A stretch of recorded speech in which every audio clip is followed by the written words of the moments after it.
can you hear me? Yep, I can hear you.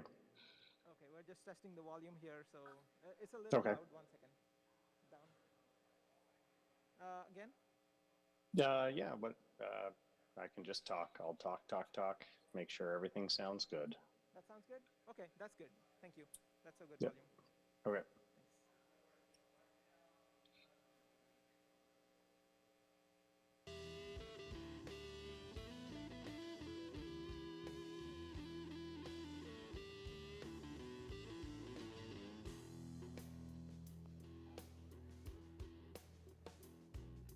Don't want no one telling me I got to move in my own time. Play this music any way I want to.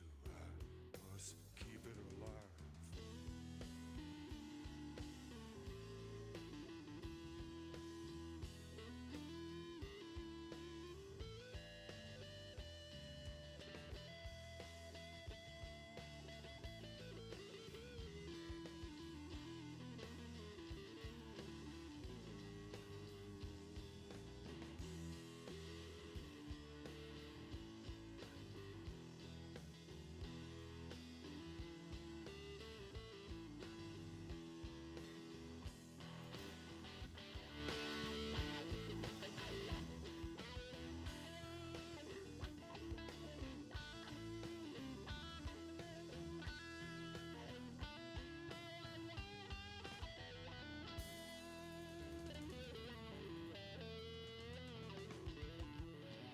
Let's check it out.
Did somebody make a fool out of you? Did somebody mistreat you? Well, I know that you're holding back. You got a lot more love than that. Did somebody make a fool out of you?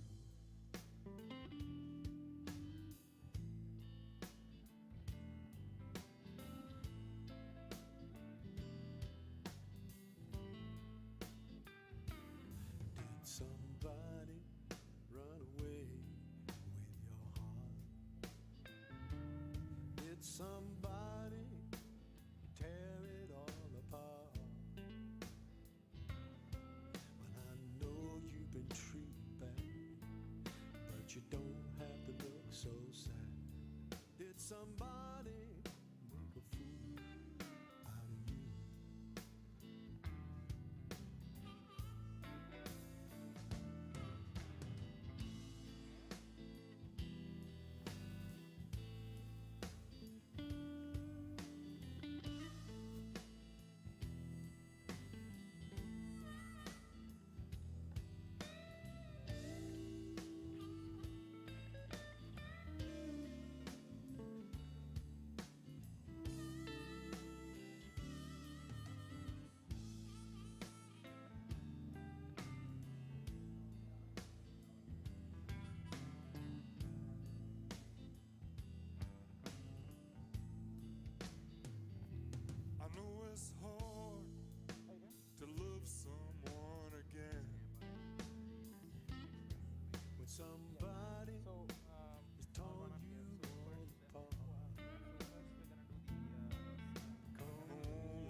somebody mistreated you?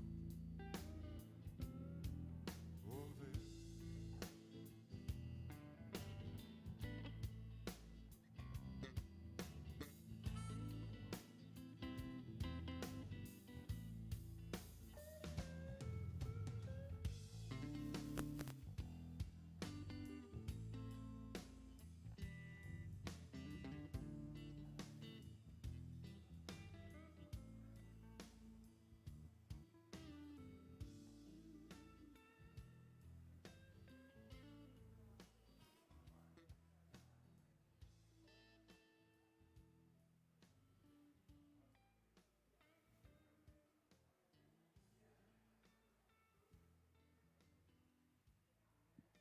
You guys can hear us, right? Okay, good.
starting shortly.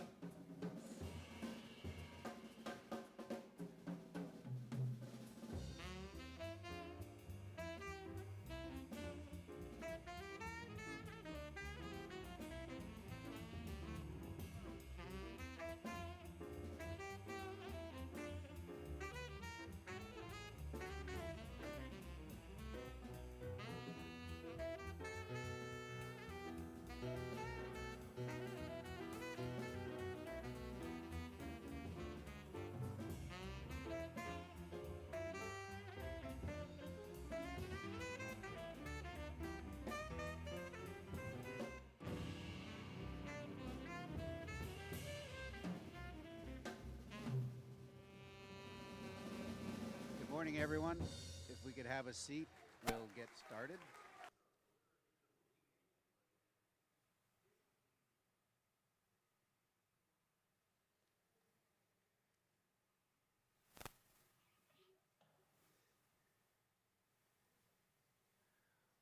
Welcome to Houston Oasis. My name's Ted Andrews, and I'll be the MC for today. Traditionally, we open the meetings by contemplating one of our 5 core values that you see on the sign back here. Today, I'd like to consider be accepting and be accepted. For people who believe in a religion that tells them there is only one way, it can be difficult for them to be accepting. And that's one of the advantages of a secular community like Houston Oasis. We're not bound by a religious text or dogma, and we can accept people based on who they are rather than on what we believe. And Houston Oasis is very accepting of people regardless of their sexual orientation, their race, their culture. And frankly, that's the reason I think that Houston Oasis is such a nice place to be. Now, the other part of this core value is be accepted, and that puzzled me a little bit. I didn't quite know, because being accepted isn't really something that we do. And I think it really is because that if you're a member of an accepting group like Houston Oasis, as long as you follow the golden rule, you will be accepted. Okay, we've got a great lineup today. Our musical guest is Jimmy Smith. He's no stranger to Houston Oasis. He's a jazz guitarist. He's been here quite a few times in the past.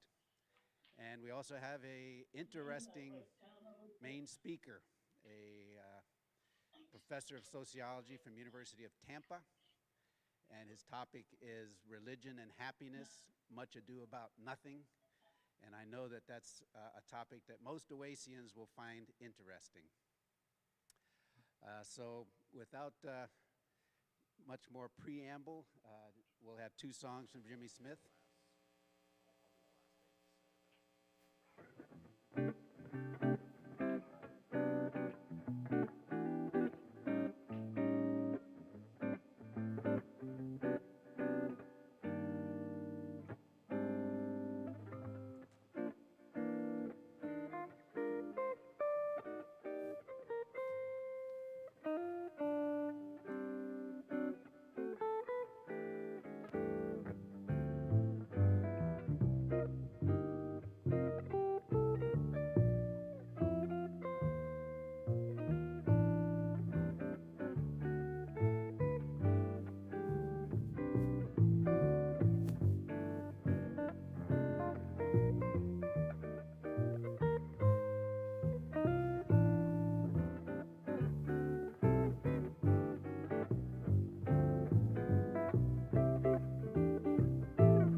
everybody.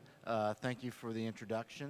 And like the first speaker said, yeah, I've been here, I feel like 3 times in the past 6 weeks in various different iterations. And it's great to be back every time. And I appreciate the little introduction about myself, but I also want to introduce the guy right next to me here. Right here we have the young Jack Rota. He is currently still enrolled at HSPVA, that's the High School for Performing and Visual Arts here in Houston. But he's a senior, winding down the school year, and is getting ready to go off to Philadelphia and study at Temple University, right? Jazz studies, right? Jazz studies degree. Pretty proud of him. The first tune we did was a little number called Here's That Rainy Day by Jimmy Van Heusen. I can't remember what movie or musical it might have been from, but I chose it because, rain last night, and I like to think I'm cute like that. And the next number we're going to do is, you'll probably recognize it, And I Love Her by the Beatles. So I hope you guys enjoy it. Thank you very much.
Thank you, you guys.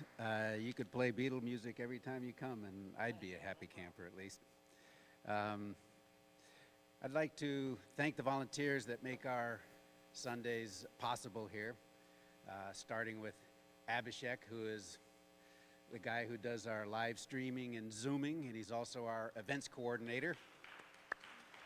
And on the sound system, we have Kevin Comerford. And somewhere, our coffee man is CB.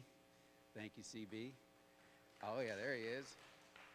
And we have, back on the Houston Oasis donations, we have Alexis, who is also our Houston Oasis president. And I'd like to give her special thanks because that's pretty much somewhat of an unsung position, and she does a tremendous amount of work behind the scenes. So. I'd also just like to, oh, go ahead, what? Yes, we do. I'd also just like to mention that if anyone wants to volunteer, it's as easy as showing up 45 to 60 minutes ahead of time before we get started here, and you can find something to do, and it's fun as well. Yeah. Okay, that's true too. I would like to mention, before we get started with the main talk, I'd just like to mention a few of the events that we have going on in the week coming up. First, on Tuesday, we have a very special event. Mike Nelson is hosting a free house concert at his house at 7:30. He's got 2 violinists from the Shepherd School of Music, 2 graduate students coming, and if you want to come, then you'll get with Mike or look in the Sunday Bulletin and see how to RSVP. He does have a limited number of positions there, but that'll be fun. Then on Wednesday, we have another Houston Oasis book club meeting where we'll finish up the Forget the Alamo book that we're reading, which, as the title, is a little bit jarring, and it is a very interesting book. See the other side of what might have really happened at the Alamo. And then on Thursday, we have one of our new Houston Oasis groups, the card-playing group that goes by the name of Houston Cards. We'll be getting together at Jennifer's house, and they have 3 tables of 4 people per table, so there's a limited number there. You'll have to RSVP for that as well.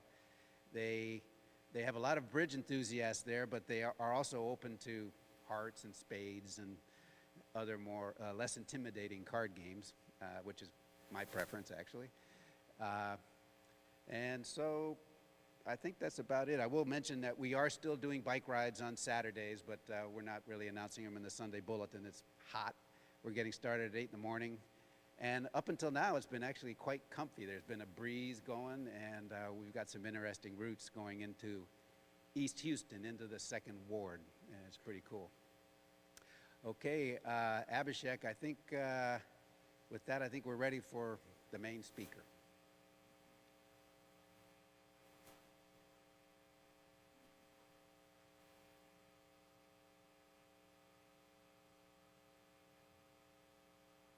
All right, go ahead, Ryan.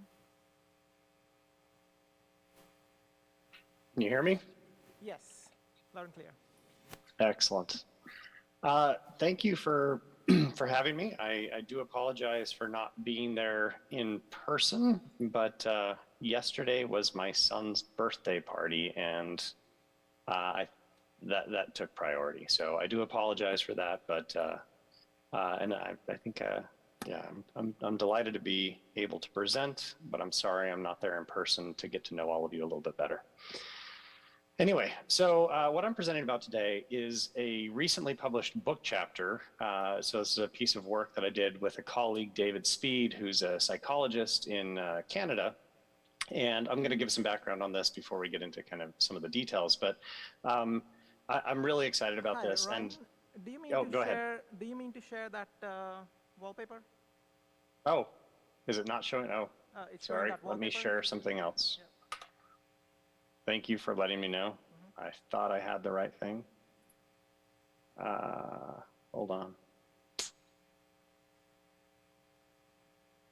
Okay, it should be sharing the right thing now. Oh, there. Let's try that. Is that showing now? That's right. There we go. Sorry, I picked the wrong thing. Too many options. Anyway, so let me jump in and we'll talk about this. I'll give some background on the chapter. So first up, and obviously you don't have to say anything. It is a Zoom call, so it's a Zoom meeting, so it's a little awkward to get feedback. But I'm wondering how many of you have seen news articles like this. This came from The Independent that said religious people are happier, study finds, and that was back in 2019. Similar study that was reported in the newspaper that came back, religious people are happier than atheists, study finds. Similar time frame, February 13th, 2019. These pop up regularly in the news. I've seen them for years. I mean, I've been at this for quite a while now. And every time I see these, I just kind of, I get a little upset. I get a little angry because they're misrepresenting what's actually going on.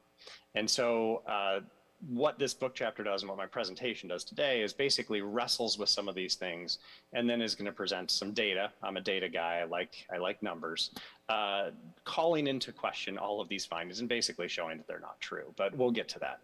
So a little bit more background here just to kind of explain why I was interested in this and why I eventually decided to write this book chapter.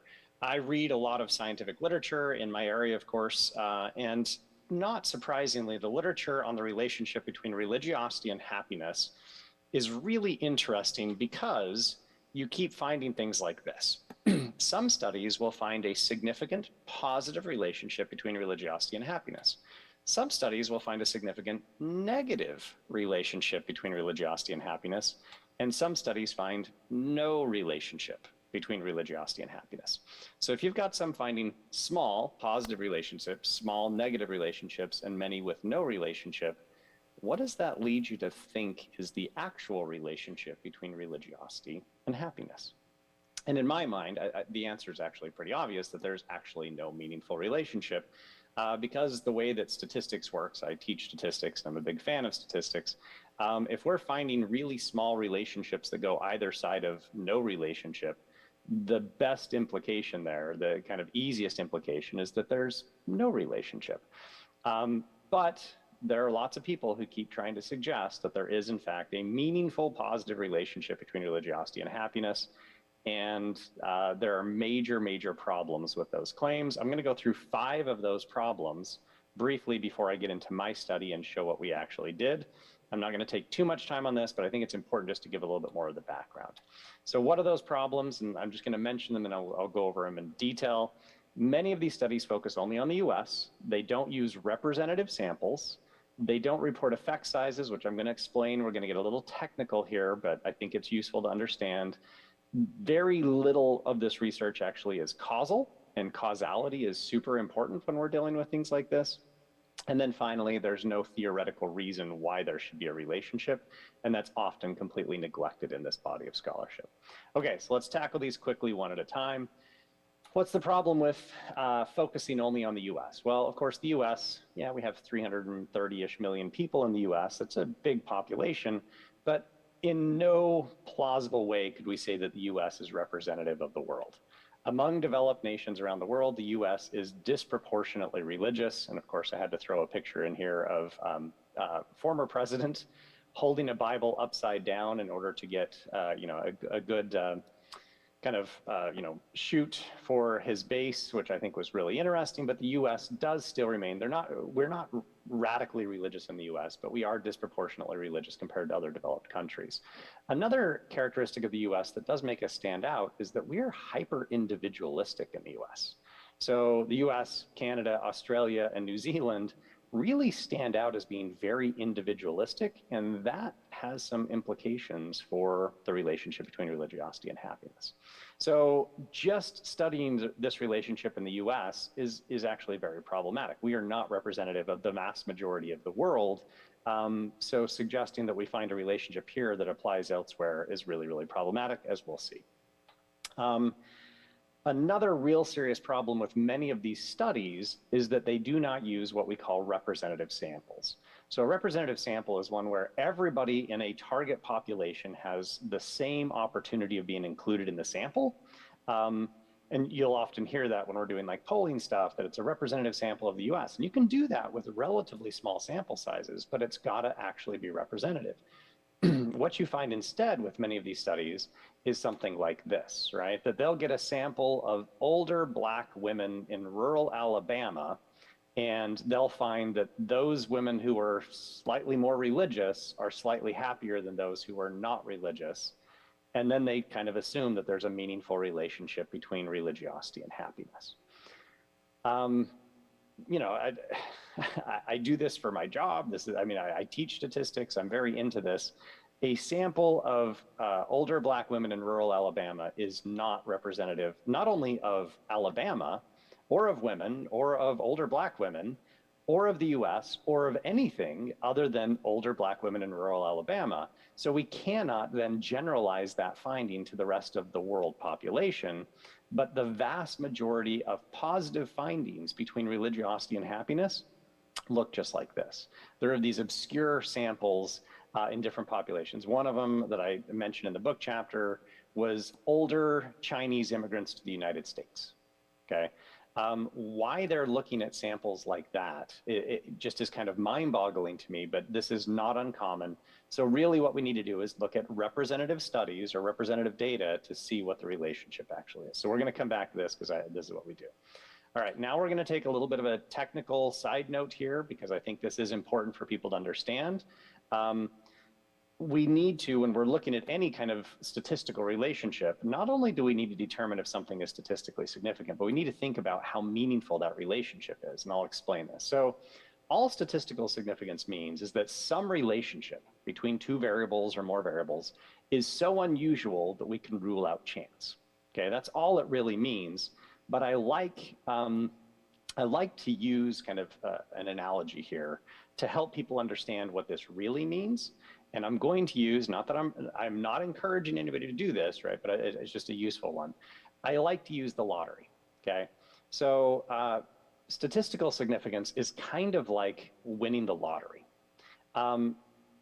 The reason for that, right, is the odds that you'll win are actually kind of low. Same thing with finding a statistically significant relationship between two variables. But the fact that you won, that's great. That's the equivalent of like something being statistically significant. But just because you won doesn't mean you won a lot. How much you win, I think, is a much more important question than the fact that you won. So if you win $70 on a scratch-off ticket, technically you won the lottery, right? You won. Congratulations. But is that going to change anything? Is that going to make a difference, a meaningful difference in your life? And the answer, of course, is no, versus, say, winning, you know, $750 million in a jumbo jackpot. I think that would actually change people's lives, right? So what we really have to look at is not whether somebody won the lottery, because it's pretty easy, actually, to find that something is statistically significant. But to find a meaningful relationship that's actually a big, powerful relationship, that's a world of difference. And so a lot of the studies that have found a statistically significant relationship between religiosity and happiness, they haven't actually found a meaningful relationship, just a statistically significant relationship. And that is actually a very important difference, because just because you found something that's statistically significant doesn't mean it matters at all. And so we're going to come back to that, because in our study, we actually do look at this in depth. And just as a note, effect sizes range from small, medium to large. Anything below small is actually considered negligible, which means there's nothing meaningful here. This is subclinical. It's completely worthless. You shouldn't even be thinking about it. And as we'll see, the negligible part actually matters a lot for this. Okay, you're all familiar with this. Correlation is not causation. I'm sure many of you have heard this phrase many times. But basically, when we think about causality in the social sciences in particular, we have to deal with three really basic rules, okay? The first one is that, you know, A must precede B in time, so that makes sense. A must be related to B in some fashion, and then we have to rule out spuriosity or some other relationship, right? So A must be dependent upon B alone, but can't just be explained by C. It gets a little complicated, but basically we've got three important pieces here. The gold standard research would be experimental, but that gets really hard when we're dealing with religiosity. You can't really assign some people to be religious and other people to not be religious and then look to see what that does to their happiness. That would be really cool, probably unethical, but really cool to do, but that doesn't exist. So the next best option that we have is longitudinal research, where we can measure people at time 1, and then we follow up again at time 2, and we see if there are any changes based on what they were like at time 1. It's not quite as good as experimental research, but it's pretty good. The problem is almost none of the research looking at religiosity and happiness is actually longitudinal. And I will admit ours is actually not longitudinal either, but this is a serious problem with the field. So I'm going to kind of just say that's a problem. We're not addressing it with our study, but something to note. And then the last one is the theory piece. So whenever we're working with these kinds of relationships, we want to, of course, make sure that there's a logical reason why we would expect there to be a relationship between whatever variables we're examining. So I always like to ask, why do we think there would be a relationship between religiosity and happiness? How would being religious improve somebody's happiness? And there are possible ways. So just having an affiliation, I think, makes no sense, right? It's just because somebody's a Catholic or they're a Mormon or they're a Jehovah's Witness. Just having that identity, I think, would not contribute at all to somebody's happiness. But attending an organization like Oasis, right, that might do it through socializing and social support. So we know that people who have healthy social relationships do tend to be happier. So there is a possibility that people who actually regularly are involved with religion might be a little bit happier, but the reason for that is not because they're involved with religion, it's because they're involved in a group. And that group does contribute to happiness. So it's social support. So that actually does make sense. The other possibility is maybe people's beliefs. So maybe religiosity helps them cope or makes them feel like somebody actually cares about them. Turns out, though, the research on coping is actually mixed. Some people don't cope very well. So when somebody close to them dies, they actually get angry at God and they feel like the world isn't just. So it gets really complicated. But the only possible kind of theoretical rationale that makes sense to me is really that there's a linkage between people who regularly attend and having a social support network. We don't actually control for this. We do in a different study, and we show that that actually does account for most of the differences in health that you find, which I'm happy to send people the link to that study as well if you're interested. Okay, so none of that, of course, is exclusive to religion. All of this you can get outside of religion, including through groups like Oasis, which I think is great. So I do think with just those 5 reasons, there's plenty of reason to be skeptical about the relationship between religiosity and happiness. And of course, this is what led me to wanting to write this book chapter. And then I was approached by the editor of the book. She approached me and said, we're writing this book about religiosity and happiness. So that was the general proposal with the book. And knowing that I've written extensively about the non-religious, they asked me to write a chapter on the non-religious. And really what they wanted was a chapter on how non-religious people conceptualize happiness. And I said, that's actually not the chapter I want to write. I want to write a different chapter. And because it's a book and I have a lot of leeway with book chapters, I don't know how many of you read journal articles, but they're very kind of pro forma. You have to do very specific things with journal articles. The nice thing about book chapters, you can kind of do different things in book chapters. And that opened up the opportunity for us to write this book chapter. So it's a little bit different. But basically, I told the editor, I said, hey, I've got an idea. I'm willing to write this book chapter, not the one that you actually asked me to do. And she gave me a green light. So I wrote it.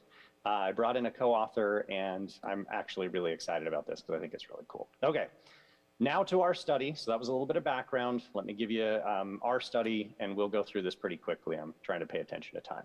So our data, we're using a survey that's called the World Value Survey. It goes in waves. These are not longitudinal waves, they're cross-sectional, so it's not the same people over time, but it started all the way back in the 1980s. We're using wave 6, which is data from 2010 to 2014. When we were first writing up this study, that was the latest wave that was out. There's a new wave that's now come out, wave 7. For our particular study, we're looking at 60 countries around the world. On a couple of these, there are variables that are missing, so it might be like 57 to 60 countries, but that's basically what we have. All right. So that's our source of data. And the nice thing about the World Value Survey, it's publicly available. So anybody who is wondering about our data, our analysis, they can replicate exactly what we did. That's what's nice about doing this scientifically. Here's our dependent variable. So this is a measure of happiness. And this is literally what the variable is taking all things together. Would you say you are 1, not at all happy, all the way to 4, very happy? So that's the dependent variable. That's the variable we're trying to explain. And then we have 3 key independent variables that we use to try and do this. I'm going to go through those quickly as well. So our first one, independently of whether you attend religious services or not, would you say you are religious, not religious, or an atheist? You'll note there's an asterisk there. If you look down at the bottom, this may be one of the worst questions that's ever been asked because the atheist actually says convinced atheist. It's super problematic, but just so you're clear, I'm combining not religious and atheist because they're not mutually exclusive. That's why it's a terrible question. So we're really just looking at the difference between those who say I have a religious affiliation and I don't. That's really what that is. So that's our affiliation question. Then we have a belief question. How important is God in your life? This ranges from 1, not at all, to 10, very. And that's our belief question. And then our last one is our behavior question. We tend to think about religiosity as having multiple dimensions. So we've got belonging, which is our first one, belief is our second one, and behavior is our last one. And that's how often you attend religious services. So we're going to look at each of those independently and see if they actually predict how happy people are. Okay, so I hope everybody's got that.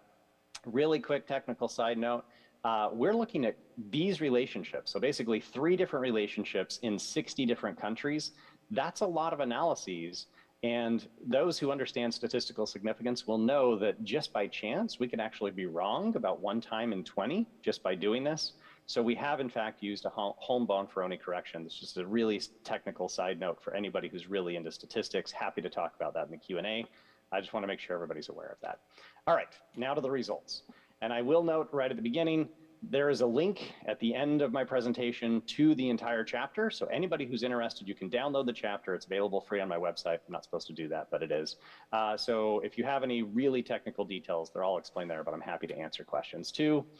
I'm not showing all of the big, long, complicated tables that are in the actual chapter. I figured out a way to simplify this just using charts that I think the charts should make sense as we present in this kind of format. So what I'm actually plotting is effect sizes. So the relationships as effect sizes. So you can see and keep in mind effect sizes aren't indicating whether it's statistically significant. They're indicating how big the relationship is, which is more important. Okay, so let's get to it. So this is that first kind of relationship. Our dependent variable is happiness. The independent variable is their religious identity. Okay, so this is whether they say I'm religious or I'm not religious. And you'll see up here, I don't know if you can see my mouse. I put 6 countries in just because I needed more countries. These 3, there is not a statistically significant relationship, but I put them in just as kind of a comparison. Out of the 60 countries that we looked at, only 3 out of 60 had a statistically significant relationship. It's these 3 right here. But what I'm plotting, for those who are really interested in the details, on this left-hand side, this is effect sizes, okay? And I'm just gonna kind of define what these are with a little bit of additional information. So anything between 0.1 and 0.3 on this particular effect size is considered a small effect, okay? So that's small. A medium effect is anything from 0.3 to 0.5, and anything above 0.5 is actually a large effect size, okay? So out of the 60 countries that we looked at, 3 were statistically significant, and none of them even reached a small effect size. So what are we seeing when it comes to the relationship between religious identity, so this is somebody's religious affiliation and happiness? 3 countries, India, Turkey, and the United States, are statistically significant on this, but the effect is negligible, meaning it's meaningless. There is no meaningful effect between somebody saying, I have a religious affiliation, and how happy they are, okay? That's what that first one shows us. We've got 2 more to do. We're gonna look at belief and behavior as well, okay? So hopefully this chart makes sense. Happy to answer any questions if people have them in the Q&A. So here's our next one. This is religious belief. And if you remember, this is the importance of God, and this is the relationship between that and happiness. Similar situation. I've got more down here. All of these countries, so I will say on this one, all of those countries, I think it's like 14 countries, did have what's considered a statistically significant relationship between their belief and happiness, okay? But keep in mind, just because they're significant doesn't mean it's meaningful. Now we have to look at effect sizes. And just like we did before, this is what we're dealing with, okay? Anything above 0.025 all the way up to 0.15 is considered a small effect with this particular effect size. Medium effects would be from 0.15 to 0.35, and then anything above 0.35 is large effect. So looking carefully across this, we may have 14 out of our 60 or so countries with a statistically significant relationship, Two of them, Malaysia and Rwanda, have a small effect size. But, and this is always fun, two of these countries actually had a negative relationship, okay? Which means, so out of the 14 countries, right, two had a small effect, and one of those, the relationship is actually the opposite.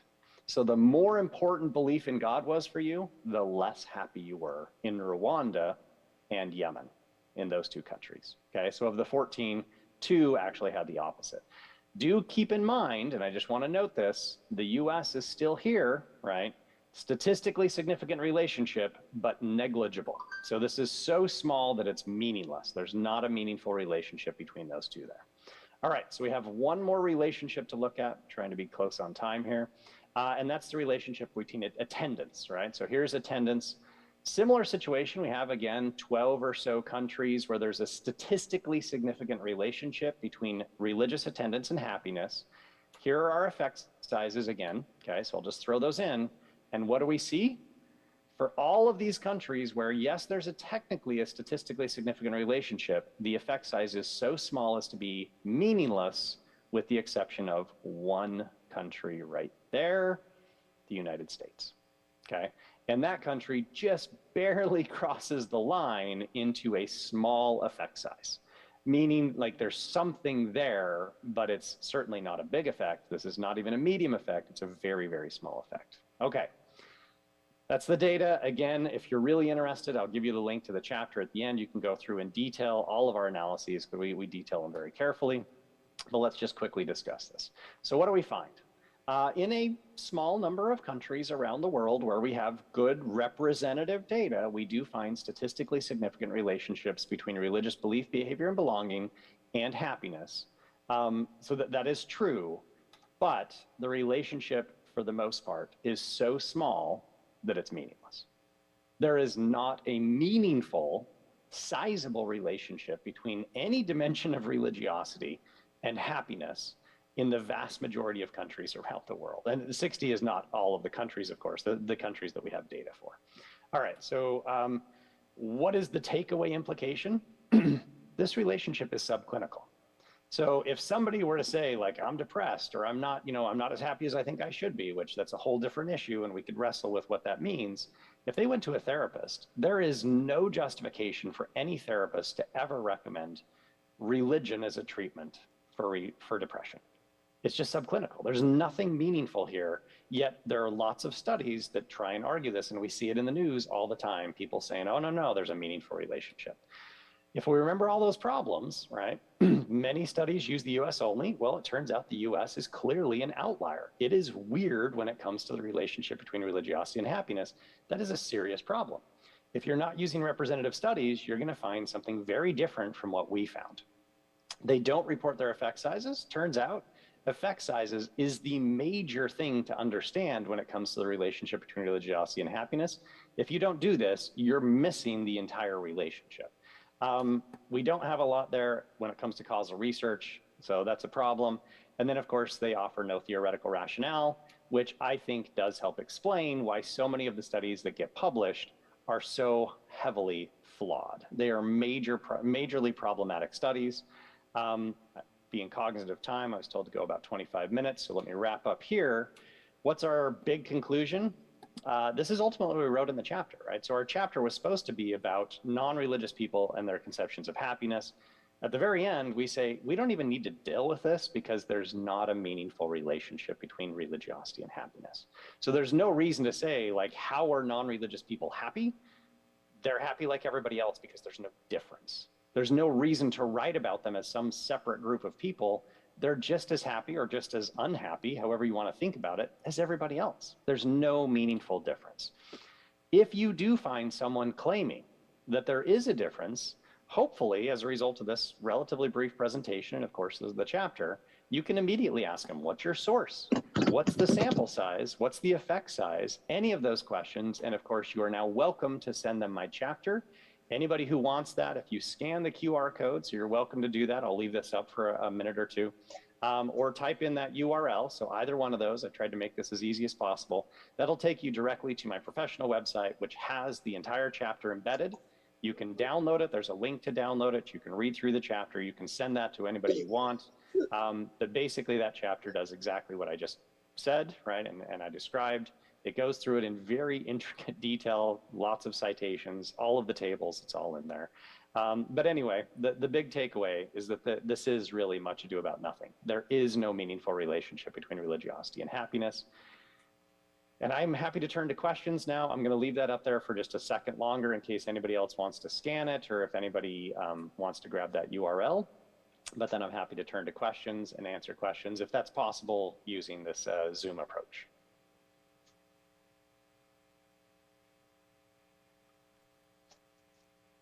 Okay. Dr. Cragun. Yeah. We're going to take a 10-minute coffee break, if that'd be okay. And then we'll come back to do some Q&A. Okay. Yeah, we'll be right back.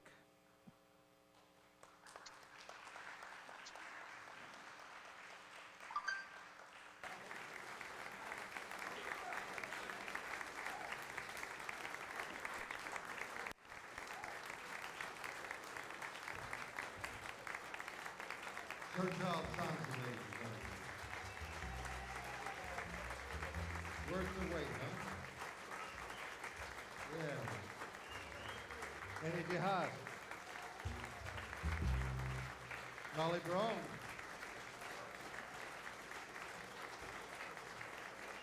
Eric Snyder. And Arthur Hoyle.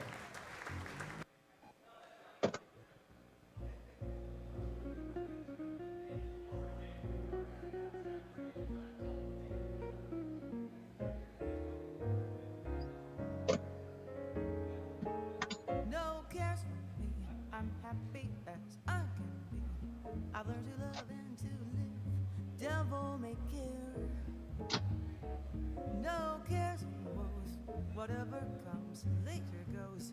That's how I'll take and I'll give, devil may care. When the day is through, I suffer no regrets. I know that he who frets loses the night. For only a fool thinks he can't hold back the dawn. He who is wise never tries to revise what's past and gone. Live love today, let come tomorrow of May. Don't even stop for a sigh. It doesn't help if you cry. That's how I live and I'll die. Devil may care.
That's how I'll take and I'll give, devil may care. When the day is through, I suffer no regrets. I know that he who frets loses the night. For only a fool thinks he can't hold back the dawn. He who is wise never tries to revise what's past and gone. Live love today, let come tomorrow of May. Don't even stop for a sigh. It doesn't help if you cry. That's how I'll live and I'll die. Devil may care. Devil may care. Surely devil may care. Devil may care.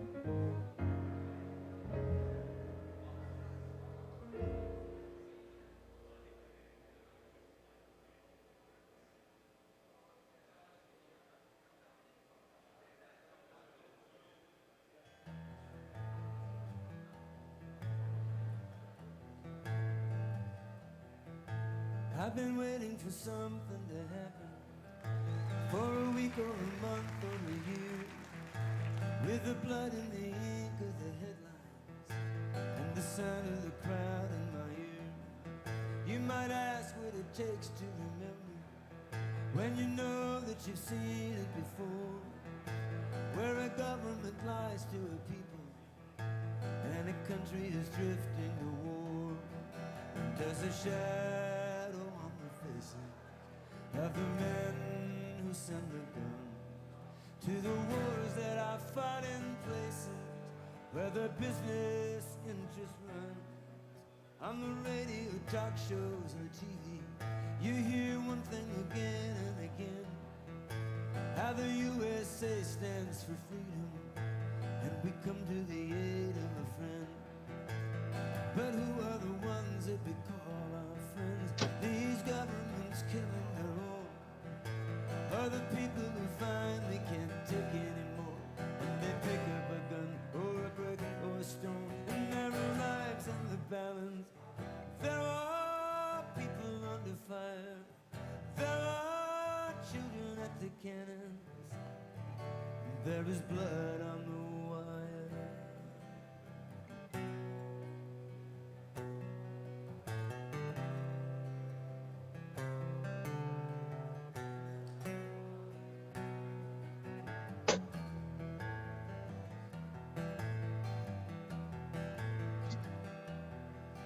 There's a shadow on the faces of the men who fan the flames of the wars that I fought in places we can't even say the names.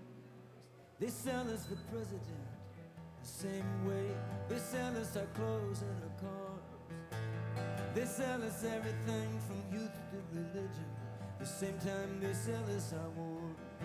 I wanna know who the men in the shadows are.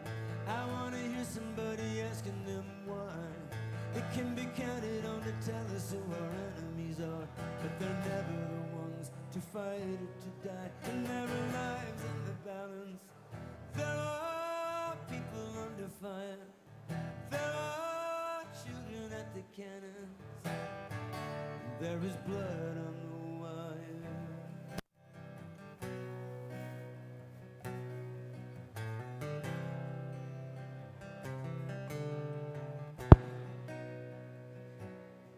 And there are lives in the balance,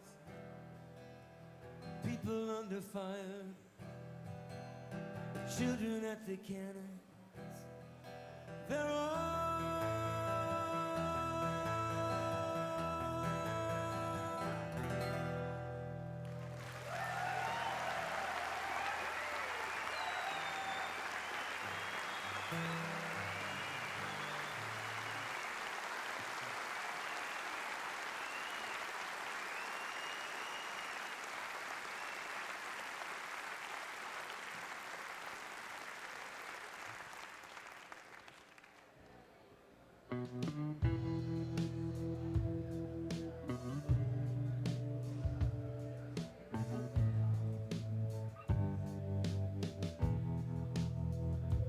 bag in my suitcase, pair of boots, slip out the back door, and nothing to lose.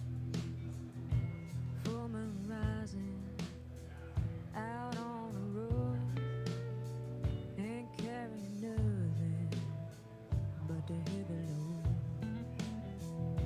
Turning loose of the ties that bind, feeling turmoil in my mind, but I can't look back.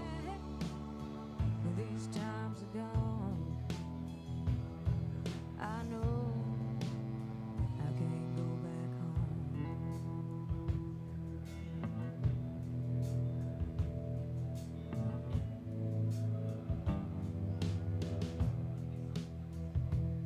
My granddaddy, he mirrors his face. He stands tall, but he's kind of bent. His hands are warm, but they are strong.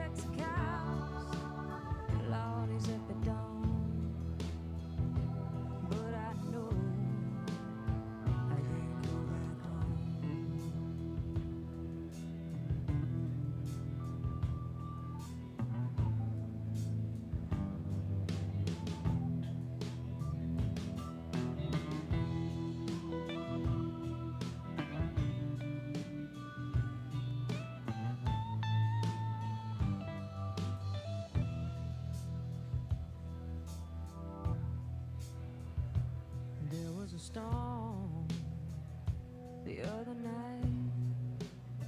Had to talk to God, try to set things right. Church door was locked. Lord, I stood in the rain, waiting for an answer, but it never came. I believe in living, give it all I got. I'm strong. Okay, if we could get back seated, we'll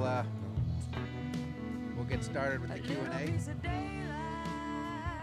time to move on. It's just a reminder I can't go back home. Just a reminder. Dr. Cragun, we're going to have one song, and then we'll go into the Q&A. I Thank you. can't go back home. No.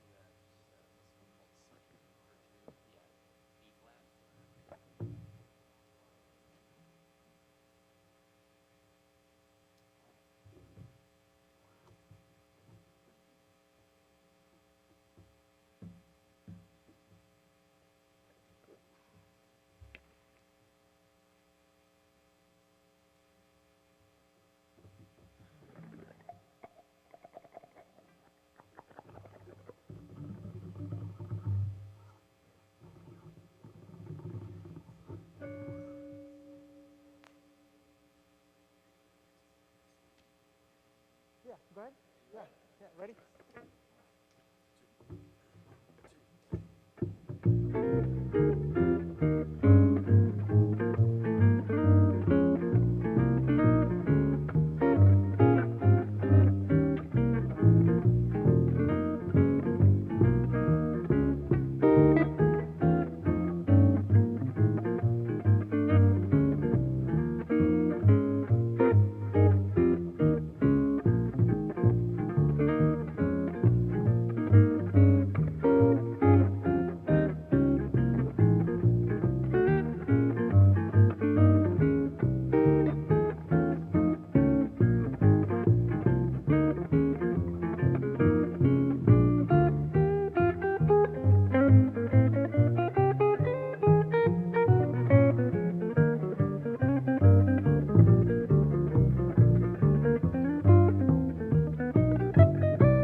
Thank you to Jimmy and Jack.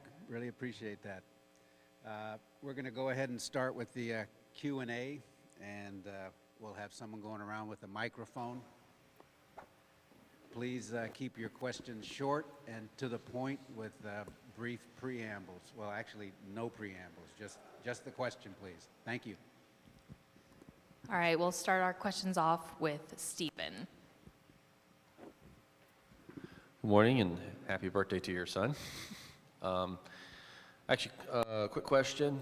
Has there been any studies in which maybe somebody who is struggling financially somehow finds him or herself attending a church in which everybody's on some sort of spiritual high, and that church is primarily affluent, and it seems like on the surface, you know, everybody has their stuff together as far as finances and life events, and has there been any studies about how that might contribute to that person's depression?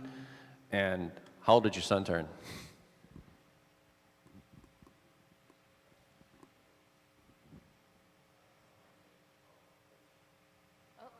Hold on 1 second. You are muted on our end, sorry.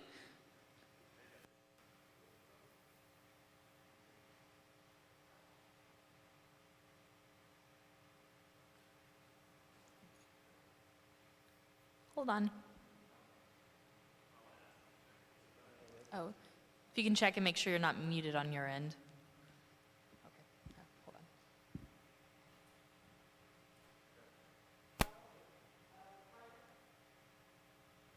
on. All right, try again. No.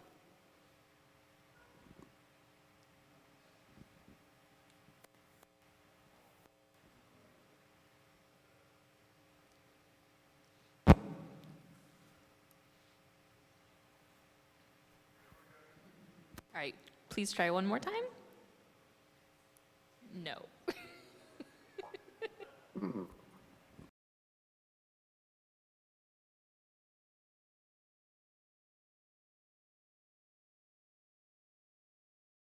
Try one more time. How about now? Yes.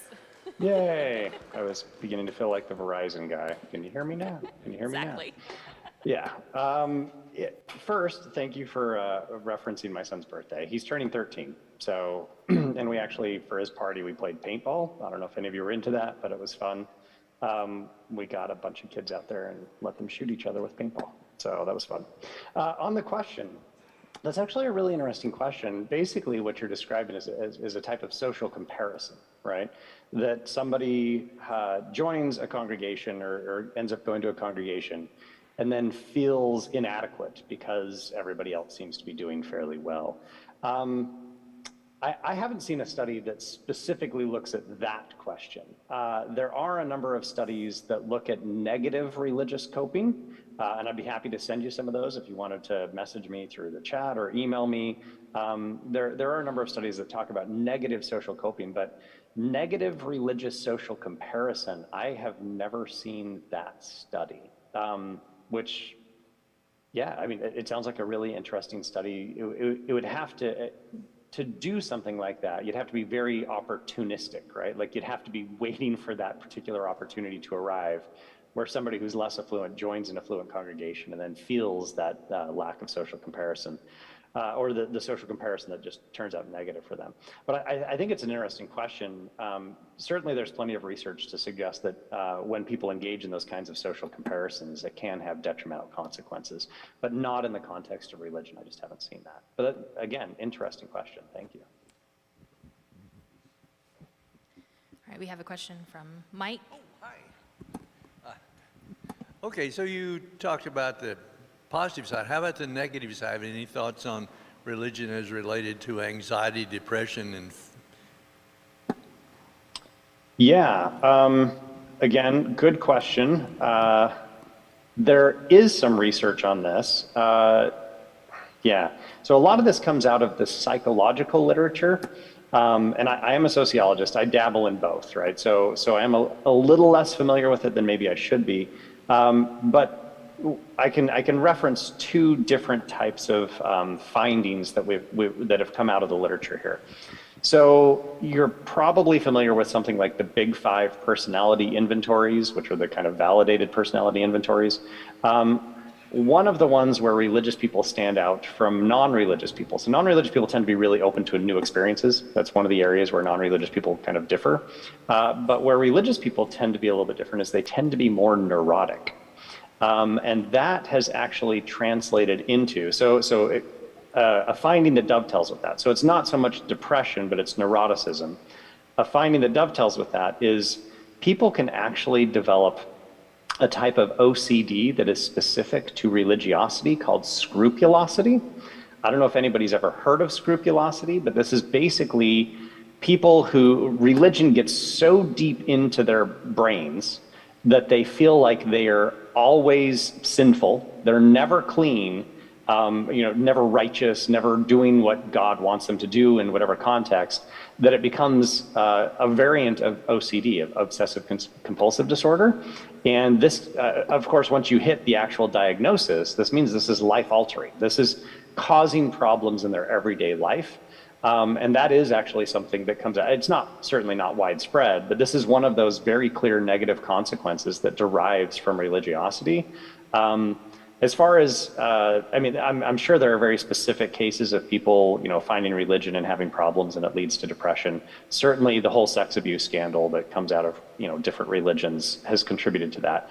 But as far as finding clear evidence of like trends for specific groups of people where being religious leads them to be less happy, I haven't seen anything like that. So the findings that I've seen that are kind of leading people towards negative outcomes because of religion would be the neuroticism that can lead to scrupulosity. Again, there are some really interesting studies on that. If you're really interested, you can email me and I can send you a couple papers about scrupulosity. But I think it's fascinating that there's actually a subset of OCD that is specific to religious people that's got its own name, scrupulosity, which I think is pretty fascinating. All right, next question from Brandon. Okay, so would you say then, based on your data, it kind of gave the impression that religious and atheist people have a similar level of happiness? Was that roughly about the same? Yeah, a statistically insignificant difference. Right. And would you say that points to the fact that the human brain's ability to cope is very strong with whatever worldview, even if it doesn't account to the real reality of the world? Yeah. I think you're right on, right, in your interpretation. Just to add a little bit to that, we actually see higher rates of suicide in more developed countries than we see in less developed countries, which gets to the point that you are making, right, that the human brain is really good at adapting. So even people who are living in less affluent societies, they can adapt to their environment, and they actually tend to be slightly happier, which is kind of interesting. Where we see substantial shifts in people's happiness is actually when they get shocked. So there are external forces that shock them. Some of you may have heard this, and not that I meant to do this with my example, but winners of lotteries, right? So win really big sums, they're actually more likely to commit suicide. That shift, right, the change in their life can actually have really detrimental consequences on their mental health. And we know that with like divorces and deaths in the family, things like that all of those are like external shocks that cause problems.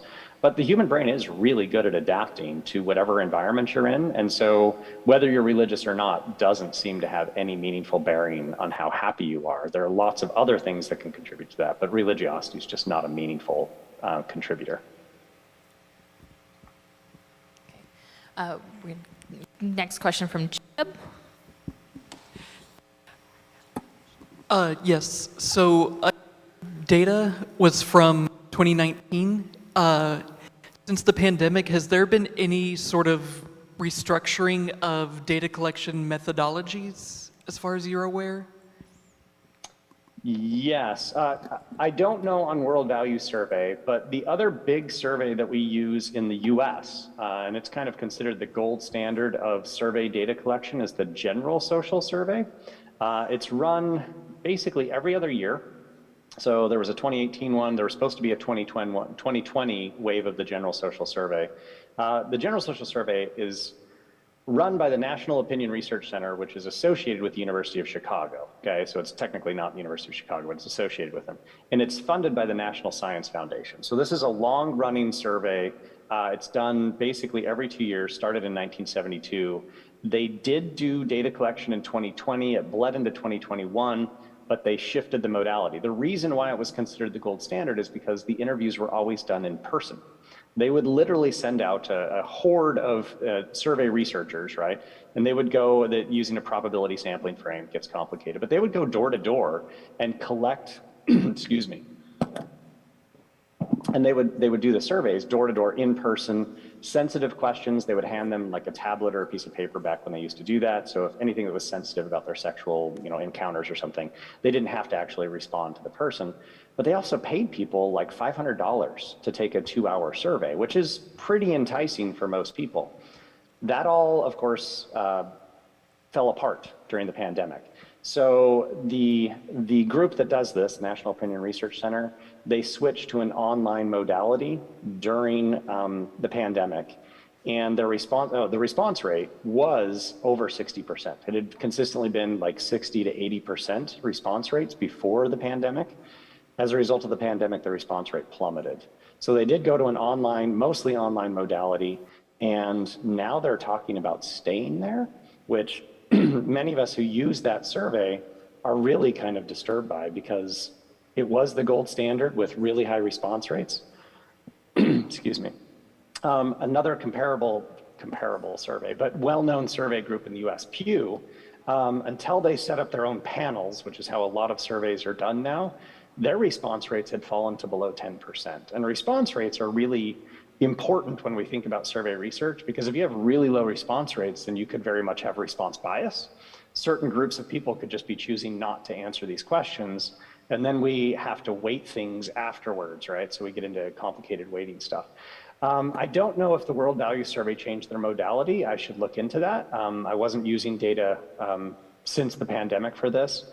But I do know with some of the other big companies and big outfits that do these big national or international surveys, they have had to change their modalities as a result of the pandemic.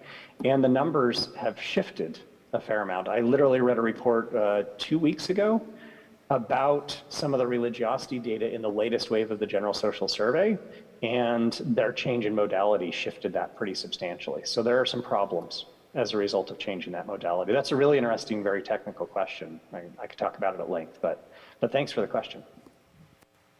All right, next question.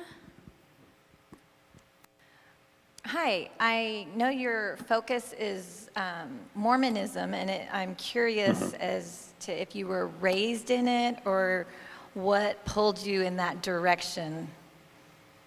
Yeah, I'm originally from Utah. I was raised in the LDS Church. I'm one of 9 kids, good solid Mormon stock. On my father's side, they were actually some of the pioneers who came across in the mid-1800s. Yeah. My mom's side, they're converts, and my parents met at BYU. Like I said, I'm one of 9 kids. My sister is 7 of 9, which is awesome. It's a good Star Trek reference for anybody out there. I'm 6 of 9. I left the church over 20 years ago. So when I went to graduate school, basically that was it. But I did serve a mission. I served a mission in Costa Rica, picked up Spanish, and just have retained an interest in that. But I would say probably 60, maybe 70% of my research these days is on the non-religious, on atheists, agnostics, humanists, etc. And secularization, so the decline of religiosity around the world. And I still do 30 to 40% of my research on the LDS Church, Mormons, Mormonism, stuff like that. But I've been out for over 20 years now. Yeah, going on 21 years.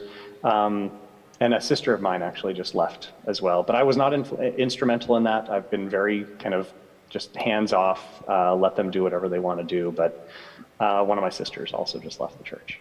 I hope that answers that. Happy to talk more about that if people are interested. It's sounding like we need to have you back for another talk later. All right, our last question is from Noe. You know, I'm talking to very religious people. I'm surprised at how almost fantastical their conversion seems like. I've heard evangelists say, I was on top of a mountain and the skies opened up, and then they became religious. I'm wondering if there's any correlation between fantastical thinking, psychotic thinking, and extreme religiosity. Yeah, that is a good question. Yeah, so one study that comes to mind is from a friend. His name's Darren Sherkat. He's at the University of Illinois Carbondale. And I'm trying to remember when that study was done, if he published it or if he just presented it at a conference. It might have just been a conference presentation. He never published it. But he did draw a correlation. And I don't think, I think we have to be careful here. We're really talking about the margins, okay? So the vast majority of people who are religious because they were raised religious. So it's purely parental socialization. There is no better correlation or better predictor of somebody's religiosity as a youth than their parents' religiosity. So for the vast majority of people, they're not having that, Paul type conversion, right, where he's on the road to Damascus or whatever. They're not having these big visions, things like that. That's for a relatively small kind of marginal percentage of people. But that particular study that Darren Sherkat was reporting on, and I don't remember, I'd have to look in my archives. He was making the point that for many famous religious individuals, it's just kind of interesting to say, right? Paul is a good example of this, but for many famous religious individuals, their conversion experiences are not meaningfully removed from what we would describe as schizophrenia or delusions, people hearing voices, right? That basically what we're describing with these, really impressive kind of experiences, right? The visions and things like that are really not that far removed from mental health disorders. That said, again, I think these are marginal experiences, right? That's not true for the vast majority of people. The vast majority of religious people, they were just raised religious. This is what they're going to do. In one of my earlier books, I reported that 60% of religious people never question their religion. And I don't think most of us realize that, right? That for the vast majority of religious people, this is just what you do. It's like talking, it's like breathing. They were just raised with it and they're never going to question it. And it's just not a big deal for them. It's only about 40%, and that was older data, about 10 years ago, but about 40% do question their religion. So dealing with those margins, I think that's fair to say, right? So you get your like Joan of Arcs and your Pauls. What's to say that these individuals didn't have schizophrenia? I mean, that's absolutely like a valid question that could be raised as to whether that's what's actually going on, or maybe they were, delusional, maybe they were dehydrated. Some of you may be familiar with Michael Shermer. I don't necessarily mean to bring up the controversy surrounding him, but Michael Shermer did write about, he used to be one of those like long distance bike racers where they would race across the country and they wouldn't sleep for hours and hours, like days at a time. And doing that can lead to delusions. He literally would see visions of like aliens coming down and trying to abduct him while he's racing along on his bike. And he's the founder of Skeptic Magazine. So it can happen to basically anybody given, very specific circumstances.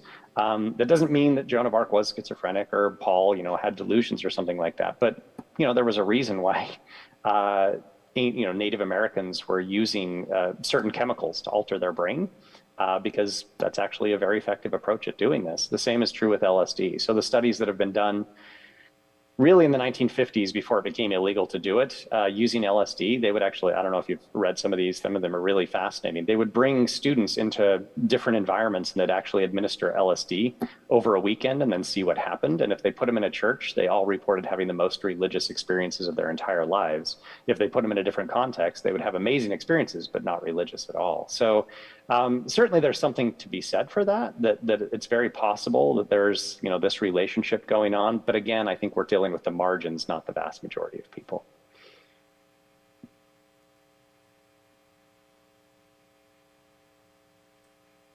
Thank you so much, Dr. Cragun. That's a fascinating topic, and I think it's a very important one, very important work that you're doing there. So thank you so much. Thanks for having me.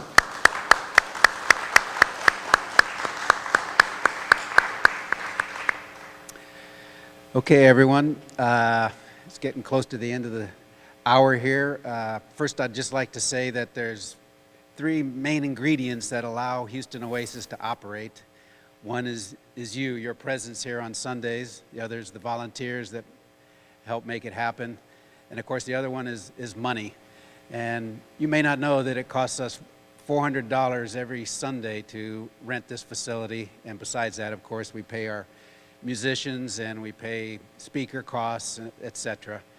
And basically, since the time we've restarted after the pandemic, or during the pandemic, whatever we're in now, we have been running a deficit. So if you have something that you can donate, that's much appreciated. If you don't, then that's also understood. But we have Alexis in the back there. She's taking donations. And if you'd prefer to just look at it on your own, on the back of the Sunday bulletin, there's information on how to donate. So without any more on that, I guess I'll also mention right now that we will be having a Houston Oasis lunch, our typical informal gathering at Tacos del Julio. That's up on the corner of Westheimer and Hillcroft. And if you get to the light at Westheimer, you've gone too far. You want to turn left through the median just before you get to the light at Westheimer. And so now we'll have our last song from Jimmy and Jack, and thank you.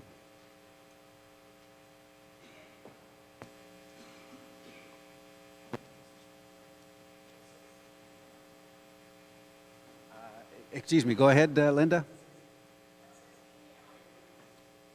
Whose email? Ryan's. I guess I'll get with you after. I'll get with you privately to find out what that is.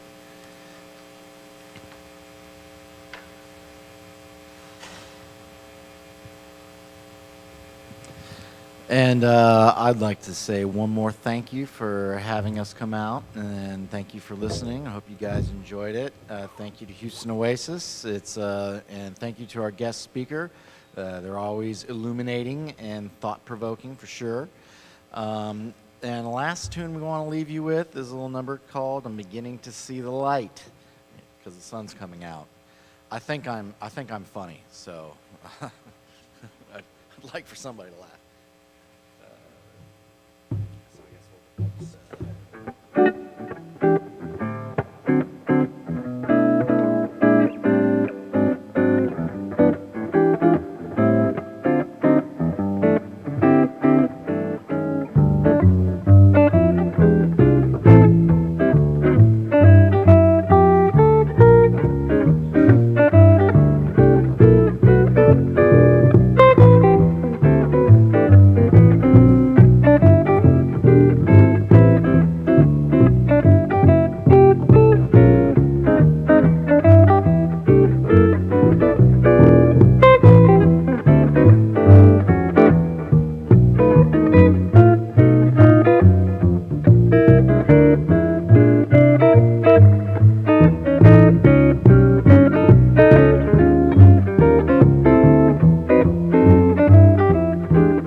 Thank you, everyone, and have a good Sunday. Yeah, that was fabulous. Did you have Jack the last time you were here, or is this the first time Jack's been here? No, my first time with Ken, but I've been around. Oh, okay. It's a bit of a shuffle. Yeah, yeah. Bit of a rotation. For those of you who didn't hear, Jack is a high school student at the Magnet School, the art school here in Houston, and fabulous. I think you got a great future. So that'll be it for today, and have a great week, and we'll see you next week. Thank you for coming.